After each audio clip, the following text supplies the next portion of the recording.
Hi, this is Vault United with Lacy Janson. She just finished competing in the Kansas Relays and has had a tremendous indoor season. Lacy, we're doing these kind of interviews to get young athletes excited, and we feel like you're one of the upcoming, or you've been around a while, but the upcoming young new women that can assault a bunch of records and some awesome things. Could you tell us how you got started in this event? In high school, I was doing volleyball. I did volleyball all 4 years of high school, but I went to a camp at Florida State, and they whipped the tar out of me. Like, I was so tired at the end of that week of camp. So I said, well, I need to get in shape. So I thought, well, track, I mean, running around, I thought nothing better will get me in shape. So I started doing long jump and high jump, and I did everything, all the races. John Raleigh was first-year coach at Cardinal Mooney, and he vaulted in high school and in college at Virginia Tech, and I mean, like, once a pole vaulter, always a pole vaulter, and he was just super excited about it. And he got a pit together, he got poles together, and I remember watching it on in the Olympics. I was babysitting. I remember it was clear as day. I was sitting on the couch, and I thought I could never do that. Like, I thought the box was, like, you know, super small, and like I was like, I could never run with that thing and get it in that hole. And so one day when they'd gotten the whole setup, you know, rigged up, I said, I'm gonna go over there and look and see what the box looks like. And so I was over there, like, bending over looking, and he's like, well, why don't you try it? And I was like, I don't want to, like, really, because we'd been making fun of the pole vaulters doing their drills with the big long sticks and walking with the big long sticks. So I didn't want to be a part of that. But he held the pole in the box and was just like, run and grab onto the top. And he flung me in. I was like, this is pretty cool. So, like, I did another one, and then he's like, well, do it by yourself. And I was like, not ready for that. But I did, and then never really looked back since. What year in high school was that? I was a junior. You're a junior in high school? Yeah.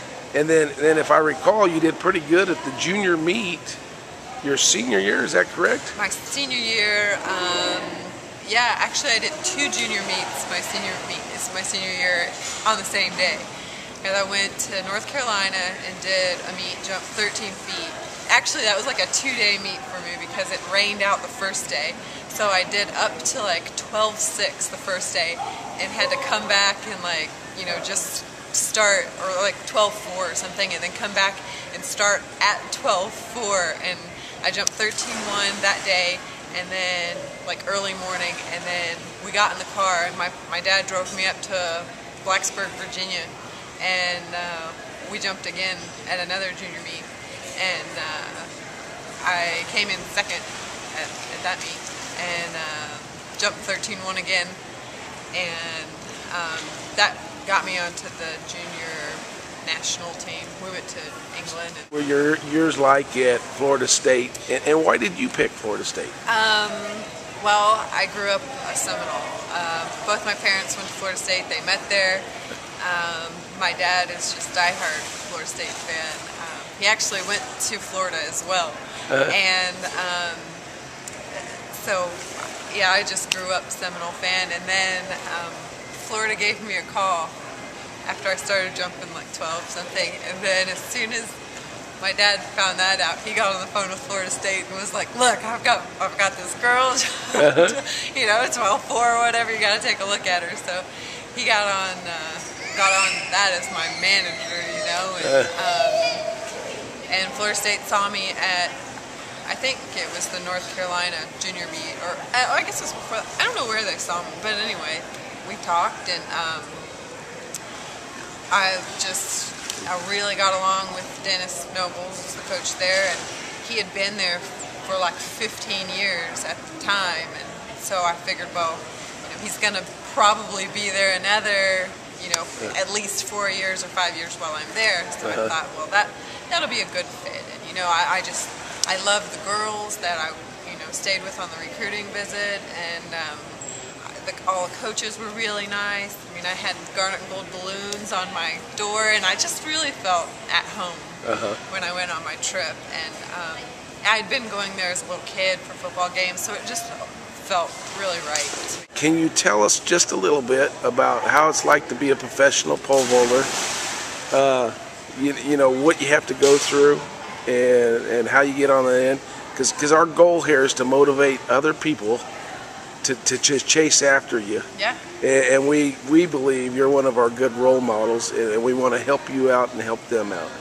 Can you tell us those struggles and how you got there, and what do you do on a daily basis, and do you hold another job, or you just yeah, actually, like, for a while I didn't have another job, and for my first year or two out of college, like, I really enjoyed not having a job and not doing anything. I didn't have to go to school, I didn't have to work, I just pole vaulted, But after a while, like, I felt like I was only good for pole vaulting, I just felt like that was what my life revolved around, because I didn't have anything else in my life at the time, really. I mean, my friends or whatever, but like, when I succeeded at pole vault, it was great, but when I failed, I didn't have anything else to kind of go to, like, it was just, everything was focused on pole vault.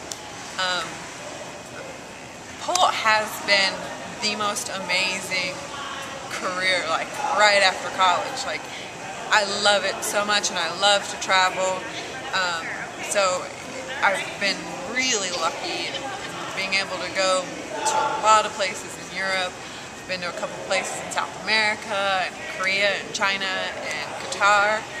So that's been just awesome. I've been really, filling up my passport. But I started struggling a little bit again, and I thought, my priorities need to kind of change a little bit. Like, I can't have pole vault as the top thing. Like, I never wanted it to be the top thing. I have, God, family, friends and stuff like that, but it just kind of crept its way up there, and it started to become the focus of everything. And so I have got to take a step back and reorganize my focus. And so I got a little part-time job. I work 4 hours every morning. I do senior care, so I go to a guy's house and hang out with him for 4 hours, do his laundry, and talk to the crossword puzzle with them, and just kind of chill. And so I think it's really helped me to, like, realize that, my success isn't, in life isn't from pole vault. It's helped me just to kind of become a broader person, I guess. Just kind of, I don't know, I guess it took the focus off pole vault so much, and I enjoy it a lot more now, I think. Practice has become a lot more fun, because I don't just sit around all day and wait for it to come,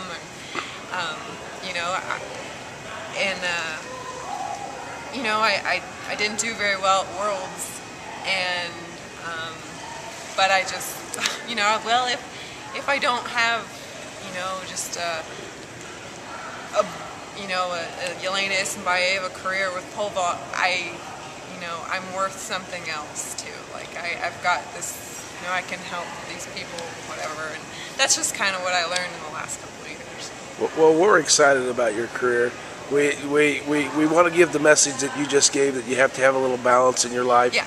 And you want to, fill up and give them back to the other people that you work with. Mm-hmm. Kind of takes a little pressure off you, and you get a little synergy in life that way. So we're excited that you're giving that message. Really, we're fans of you. Thanks for talking to us. We'll love to talk to you again.